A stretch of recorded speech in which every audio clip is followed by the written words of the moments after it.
the Albany County Sheriff's Office charging former New York Governor Andrew Cuomo with a single misdemeanor charge. This is just developing. I want to bring in Tom Winter, who covers all of this for us. Tom, I'm being specifically vague on the details because you're the one reporting this out. I want you to explain to people what's going on here. Yeah, Hallie, and we're being specifically vague because we don't have a ton of information yet, and we don't have the redacted court filing. We know this, and this is from the spokesperson for the New York State Courts, Lucian Chalfin, who's kind of the head person that communicates with the press when these filings are going on. A number of court filings in the state of New York are public, and they'll be online presumably shortly, but Lucian typically gets it before the systems are updated, so he spoke with myself and my colleague Jonathan Dietz, and that's where the information's coming from. He says that former New York Governor Andrew Cuomo has been hit with a misdemeanor criminal complaint, and it's tied to some sort of a sex-related crime. So that's all we know at this point. We don't know what that particular crime is. We don't know what class of misdemeanor it is, so I can't quite tell you at the moment what potential penalties Cuomo could face if convicted.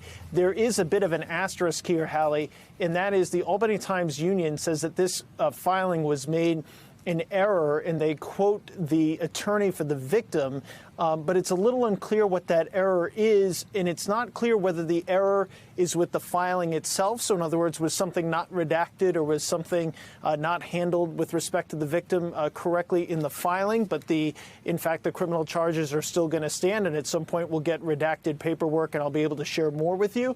Or is there a bigger concern here? But typically, and I'm scanning my phones as I'm speaking with you for more clarity, but we have on the record from the New York State Court spokesperson that this criminal complaint has been filed against the former governor. And of course, if there's any updates to that, we'll bring them to you right away.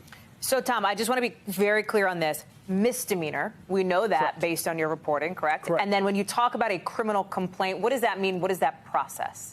It's criminal charges. At some point, the governor will be processed and arrested, and then just depending upon what type of class it is. So you can have a Class A, you can have other different types of class misdemeanors. If it's a Class A misdemeanor, he faces up to 1 year in prison, potential of a fine, or 3 years of probation.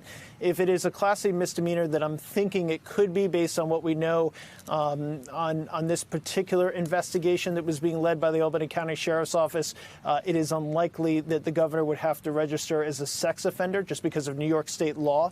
But again, until we get that court paperwork and see the specific charges, at this point, I'm just sharing what we kind of generally have believed, but not what anybody has confirmed.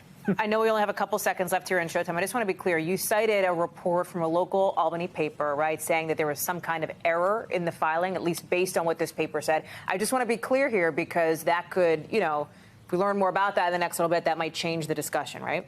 That could obviously change the discussion if charges were accidentally filed before the case was ready. I mean, that could certainly change things here.